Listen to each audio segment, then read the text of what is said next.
ہے، اس کو دیکھ کر کے جو بریلوی علماء ہیں، جو مشائخ ہیں، ان کو ذرا معاملے پہ غور و فکر کرنا چاہیے کہ کہیں انہوں نے اس دین میں بدعت حسنہ کے نام پر ایک دروازہ ایسا تو نہیں کھول دیا کہ اس میں جاہل لوگ داخل ہو کر کے اللہ کے رسول صلی اللہ علیہ وسلم کے لائے ہوئے دین کو مسخ کر رہے ہیں۔ چاہتا ہوں، میں پچھلے کئی سالوں سے یہ بات دیکھ رہا ہوں نا کہ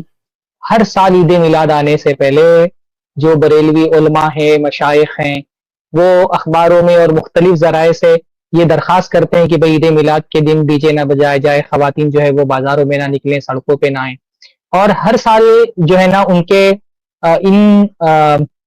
ہدایات کا کوئی اثر نہیں ہوتا۔ تو میں نے ایک چیز محسوس کی ہے کہ ہمارے یہاں بریلویوں کا دین جو ہے نا وہ ان کے علماء کے ہاتھ سے نکل کر کے ان کے چرسیوں کے ہاتھ میں چلا گیا ہے۔ اب یہ جو کچھ بھی عید کے دن بازاروں میں ہو رہا ہے، سڑکوں پہ ہو رہا ہے، یہ ان کے علماء نہیں کر رہے ہیں، ان کے علماء اور مشائخ وہاں موجود نہیں ہوتے ہیں۔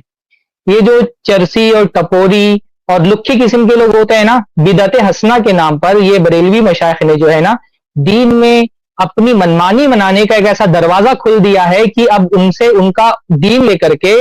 ان کے چرسیوں اور ٹپوریوں نے پورا اس پر قبضہ کر لیا، ہیجیک کر لیا ہے بریلویوں کے دین کو۔ اب عید میلاد کے دن جو کچھ بھی سڑکوں پر ہو رہا ہے نا وہ ان کے علماء نہیں کر رہے، ان کے چرسی لوگ کر رہے ہیں۔ سب سے آگے عید میلاد منانے میں محلے کے چرسی لوگ ہوتے ہیں، جو لکھے اور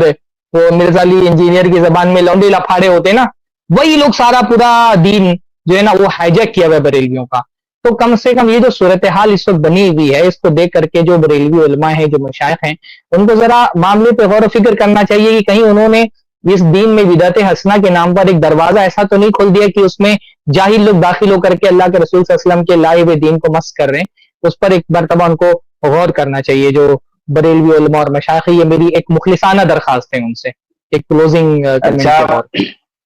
سرفراز بھائی نے جو کہا تھا اس میں تھوڑا سا ایڈ یہ ہے کہ یہ ابھری ہی ہیں عوامی تقاضوں سے، شاہی تقاضوں سے بدعت میں بہت ساری ابھری ہیں یا عوامی تقاضوں سے ابھری ہے؟ یعنی عوام نے ایک ماحول بنایا اور وہ عوام میں ہو رہا ہے، یا کسی بادشاہ کو کوئی چیز پسند آ گئی اور بادشاہ نے کر لیا ہے یا کسی وزیر نے، تو یہ جب عوام نے کیا یا شاہوں نے کیا، پھر اس کو ان لوگوں نے کچھ دنوں بعد جب ایک ماحول بن گیا، جب اس پہ نکیر ہونے لگی تو یہ بھڑکے، تو نکیر ہونے لگی قرآن حدیث کے نام پہ، تو اب نکیر کا جواب دینا ہے، تو پھر وہاں سے انہوں نے بدعتوں کو مدلل کرنا شروع کیا۔ تو اصل میں یہ چیزیں عام طور پہ آئی ہی ایک دو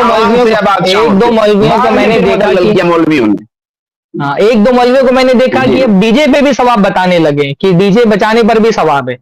تو جیسے جیسے عوام کے تقاضے بڑھ رہے ہیں، جیسے جیسے مولویوں کی ضرورت بڑھ رہی ہے، ویسے ویسے دین میں یہ عیدیں بڑھاتے جا رہے ہیں۔ جتنی مہنگائی بڑھے گی پتہ چلا اتنی عیدیں بڑھتی چلی جائیں۔ جتنی ڈیمانڈ ہے تو صحیح حساب سے یہ عیدیں سپلائی کر رہے ہیں۔ اللہ تعالیٰ رحم فرمائے۔